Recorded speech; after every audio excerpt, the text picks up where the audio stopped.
Radhe Radhe everyone. आज की video में हम जानेंगे विश्वकर्मा भगवान की पूजा हमें किस प्रकार करनी है। अपने कारोबार में वृद्धि करने के लिए विश्वकर्मा भगवान की पूजा की जाती है।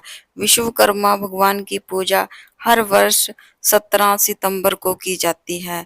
अपने कारोबार में वृद्धि करने के लिए आप ये पूजा जरूर से करें। तो विश्वकर्मा भगवान को देवताओं का इंजीनियर कहा गया है, इसलिए अपने कारोबार, अपने व्यवसाय को बढ़ाने के लिए विश्वकर्मा भगवान की पूजा आप 17 सितंबर को जरूर करें। तो चलिए अभी पूजा विधि देख लेते हैं। बहुत ही सरल तरीके से मैं आपको पूजा विधि दिखाने वाली हूँ, तो वीडियो को शुरू से अंत तक पूरा देखिएगा।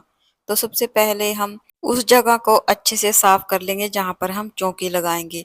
और इस पूजा में कलश का बहुत अधिक महत्व है, तो आप कलश की स्थापना जरूर से करें। यहाँ पर मैंने चावल की ढेरी लगा ली है और तांबे के पात्र में जल और गंगा जल भर लिया है। उसमें सिक्का, सुपारी, हल्दी की गांठ, लौंग, इलायची डालकर कलश को पूर्ण कर लिया। साथ में उसमें मैंने आम के पल्लव लगा लिए हैं और चावल की प्लेट भरकर उसके ऊपर नारियल रख लिया है। नारियल, अगर आप नारियल को खड़ा करके रखते हैं तो उसका मुख ऊपर की तरफ हो जाएगा। अगर आप लेटा कर नारियल को रखते हैं तो उसका मुख पूजा करने वाले की तरफ हो जाएगा। थोड़े से चावल की ढेरी लगाकर उसके ऊपर एक छोटी सी चौकी लगाकर फूलों का आसन देते हुए मैंने सुपारी के रूप में विश्वकर्मा भगवान को विराजमान किया है। उसके बाद जिस भी चीज से हम काम करते हैं, हमारी कमाई का साधन है, तो उसका पूजन करना बहुत जरूरी है। यहाँ पर मैं फोन में काम करती हूँ, यूट्यूब पर काम कर रही हूँ। अभी मेरा चैनल मोनेटाइज तो नहीं हुआ, लेकिन मैं फोन में काम करती हूँ, इसलिए मैंने फोन को पूजा में रख लिया है। अगर आप सिलाई मशीन से काम करते हैं, सिलाई करते हैं, तो आप सिलाई मशीन को यहाँ पर रख सकते हैं। अगर आपकी मशीन औजार बड़े हैं तो आप चौकी वहां लगा सकते हैं। उसके बाद भाव स्वरूप जल के छींटे देते हुए स्नान की भावना से स्नान करा देंगे। उसके बाद हाथ में फूल लेकर हम भगवान से प्रार्थना करेंगे, हे भगवान, आज मैं आपके निमित्त ये प्रार्थना कर रही हूँ, पूजा कर रही हूँ, कृपया आप मेरे कारोबार को बढ़ाने में मेरी मदद करें। उसके बाद हम थोड़े से फूलों का आसन देते हुए सुपारी के रूप में गणेश भगवान को विराजमान करेंगे। सबसे पहले गणेश भगवान का पूजन करेंगे, उनको जनेऊ समर्पित करेंगे, तिलक करेंगे। उसके बाद हम विश्वकर्मा भगवान को जनेऊ समर्पित करेंगे, तिलक करेंगे। सबसे पहले रोली से, फिर चंदन से तिलक पर हम अक्षत समर्पित करेंगे। सभी को हम फूल समर्पित करेंगे। जो भी फूल आपके पास हैं वो फूल समर्पित करें। अगर फूल ना हो तो बगैर फूलों के भी आप ये पूजा कर सकते हैं। उसके बाद हम भोग समर्पित करेंगे।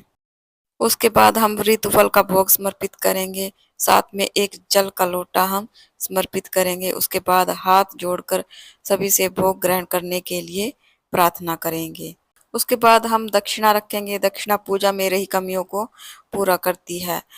उसके बाद धूप दीप दिखाएंगे और बहुत ही प्रेम पूर्वक हम सबसे पहले गणेश जी की आरती करेंगे, विश्वकर्मा भगवान जी की आरती करेंगे। अगर आपको आरती नहीं आती तो आप फोन में चलाकर भी आरती सुन सकते हैं, या फिर दिए को क्लॉकवाइज 5 या 7 बार घुमाकर इसको भी आरती का ही स्वरूप माना जाता है। उसके बाद हाथ में फूल या चावल लेकर हम विश्वकर्मा भगवान की कथा सुनेंगे। कथा का वीडियो आपको अलग से मेरे चैनल पर मिल जाएगा। अगर यहाँ पर कथा कहेंगे तो वीडियो ज्यादा लंबा हो जाएगा। जो फूल हमारे हाथ में है इसको हम भगवान के चरणों में समर्पित कर देंगे। थोड़े से फूल हम जल के लोटे में डाल देंगे। इस प्रकार हमारी पूजा पूर्ण हो जाएगी।